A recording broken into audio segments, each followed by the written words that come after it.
ഹരി ഓം. 88ാമത്തെ സ്തുതി യോഗീശ്വര ഉപദേശം 4. ഇത് ഭാഗവതം 11-ാം സ്കന്ധം 5-ാം അധ്യായം 1 മുതൽ 52 ശ്ലോകങ്ങൾ. ഇതിന് 2 യോഗീശ്വരന്മാരാണ് ഇതിൽ ഉത്തരം പറയുന്നത്. രാജോവാച ഭഗവന്തം ഹരിം പ്രായോ ന ഭജത്യാത്മവിത്തമാഹ തേഷാമശാന്തകാമാനാം കാ നിഷ്ഠാ വിജിതാത്മനാം. ചമസ ഉവാച മുഖബാഹുരുപാഭേദ്യ പുരുഷസ്യാശ്രമൈ സഹ ചത്വാരോ ജജ്ഞിരേ വർണ്ണ ഗുണൈ വിപ്രാദയ പൃഥക്. യേഷാം പുരുഷം സാക്ഷാദാത്മപ്രഭവമീശ്വരം ന ഭജന്ത്യവജാനന്തി സ്ഥാനാത് ഭ്രഷ്ടാ പതന്ത്യതഃ.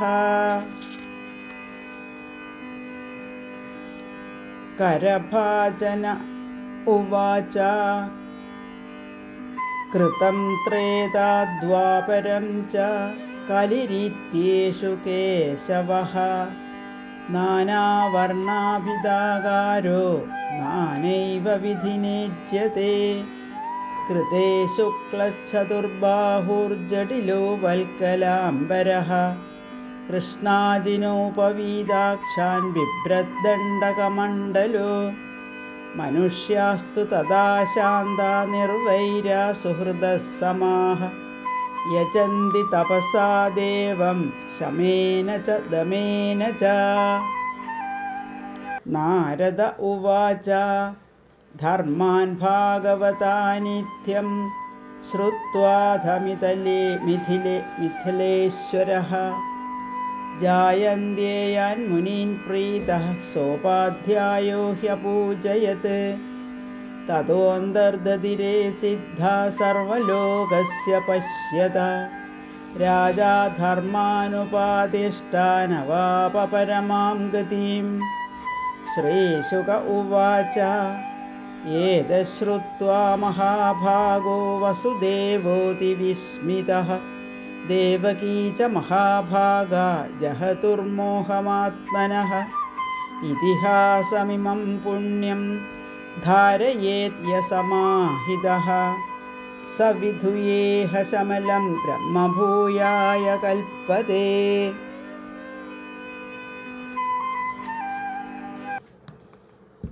നിമി രാജാവ് 9ാമത്തെ ചോദ്യം ചോദിക്കുകയാണ്. ഏതെങ്കിലും ജനം ശ്രീഹരിയെ ഭജിക്കാതിരുന്നാൽ അവരുടെ സ്ഥിതി എന്താവും എന്ന്. ഇതിന് ചമസ യോഗീശ്വരനാണ് മറുപടി പറയുന്നത്. വിരാട് പുരുഷന്റെ മുഖം, കൈ, തുട, പാദം ഇവയിൽ നിന്നും 4 വർണ്ണങ്ങളുണ്ടായി. ഈ വർണ്ണങ്ങളിലുള്ളവർ അവരവർക്ക് പറഞ്ഞിട്ടുള്ളതുപോലെ ഭഗവാനെ ഭജിക്കാതെ ഇരുന്നാൽ സ്ഥാനഭ്രഷ്ടരായി അവശരായി അധപ്പതിക്കുന്നു. വേദാർഹരായവർ വേദം ഓതിക്കൊണ്ടേയിരിക്കും, അവർ ഭഗവാനെ സേവിക്കുന്നു. ശ്രീഹരിയിൽ ഭക്തരായവരെ നിന്ദിക്കുകയും ചെയ്യും.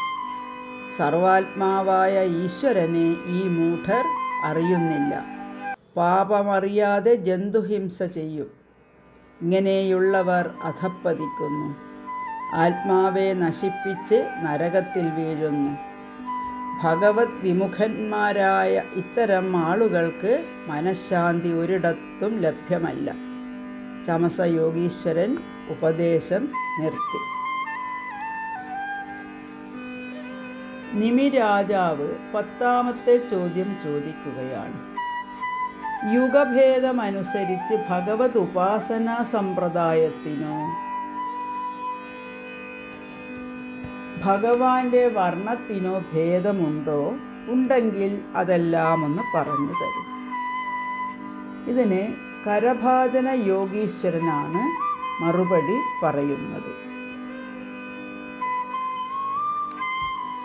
കൃതയുഗം തൊട്ടുള്ള 4 യുഗത്തിലും ഭഗവാന്റെ ഓരോ നിറം, രൂപം, നാമവും ധരിച്ച് അവതരിക്കുന്നു. പൂജയും വിവിധമാണ്. കൃതയുഗത്തിൽ ശുക്ലവർണ്ണവും 4 കൈയും, ജപമാല, വൽക്കലം, പൂണൂൽ, ദണ്ഡ്, കമണ്ഡലു, കൃഷ്ണാജിനം ഇവ ധരിച്ചു കാണാം.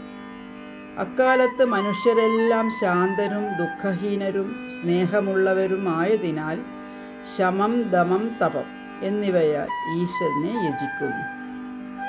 ഹംസൻ, സുപർണൻ, ധർമ്മൻ, വൈകുണ്ഠം, ഈശ്വരൻ, പുരുഷൻ ഈ നാമങ്ങളാൽ ഭഗവാനെ കീർത്തിക്കുന്നു. ത്രേതായുഗത്തിൽ വേദത്തിൽ വർണ്ണിച്ചിരിക്കുന്ന രൂപത്തോടെ ശ്രുക്കും സ്രോവും ധരിച്ച് രക്തവർണ്ണനായി കാണുന്നു.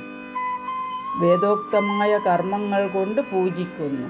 വിഷ്ണു, യജ്ഞൻ, പൃശ്നിഗർഭൻ, ഉരുക്രമൻ, ജയന്തൻ തുടങ്ങിയ പേരുകളിൽ ജനങ്ങൾ ഭഗവാനെ കീർത്തിക്കുന്നു. ദ്വാപരയുഗത്തിൽ ശ്യാമളവർണ്ണനായി, പീതാംബരധാരിയായി, ശസ്ത്രങ്ങളോടുകൂടി, ശ്രീവത്സം മുതലായ ലക്ഷണങ്ങളോടെ ശോഭിക്കുന്നു. വേദമന്ത്രങ്ങളാൽ മനുഷ്യർ ദേവനെ അർച്ചിക്കുന്നു. വാസുദേവൻ, സംഘർഷണൻ, നാരായണ ഋഷി തുടങ്ങിയ പേരുകളിൽ കീർത്തിക്കുന്നു. കലിയുഗത്തിൽ അംഗം കറുത്ത് കാന്തി നിറഞ്ഞ കൃഷ്ണനായി തന്ത്രവിധികളാൽ പൂജിക്കപ്പെടുന്നു. ശ്രീരാമനായും ശ്രീകൃഷ്ണനായും ഉള്ള രൂപത്തിൽ പൂജിക്കപ്പെടുന്നു. ഈ കാലത്ത് ഭഗവാന്റെ സങ്കീർത്തനത്താൽ മാത്രം സർവാഭീഷ്ടങ്ങളും സാധിക്കുന്നു. അച്യുത ഭഗവാനിൽ ദൃഢഭക്തിയുള്ളവർ കലിയുഗത്തിൽ ജനിക്കും. ഭഗവാന്റെ നാമം ജപിക്കുന്നവരെ എല്ലാ കഷ്ടപ്പാടുകളിൽ നിന്നും രക്ഷിക്കുന്നു. കലിയുഗത്തിൽ നാമസങ്കീർത്തനവും കഥാശ്രവണവുമാണ് ഏറ്റവും വലിയ ധർമ്മം.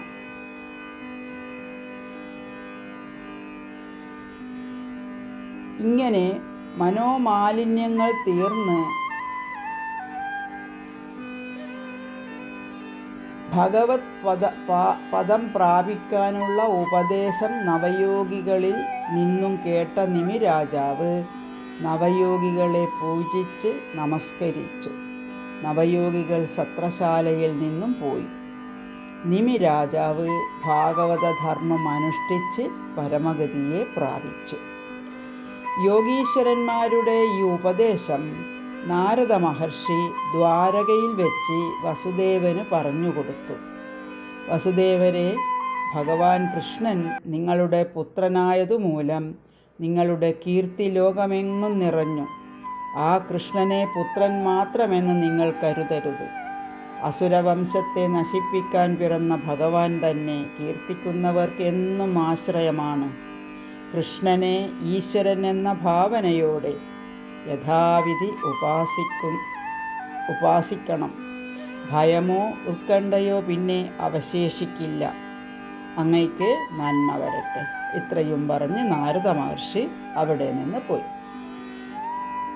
മഹാഭാഗരായ ദേവകി വസുദേവന്മാർ നാരദൻ്റെ കഥകളെല്ലാം കേട്ട് അത്ഭുതപ്പെട്ടു. ഈ കഥ കേൾക്കുന്നവർ ബ്രഹ്മപ്രാപ്തിക്ക് യോഗ്യരാകും. ഓം നമോ ഭഗവതേ വാസുദേവായ.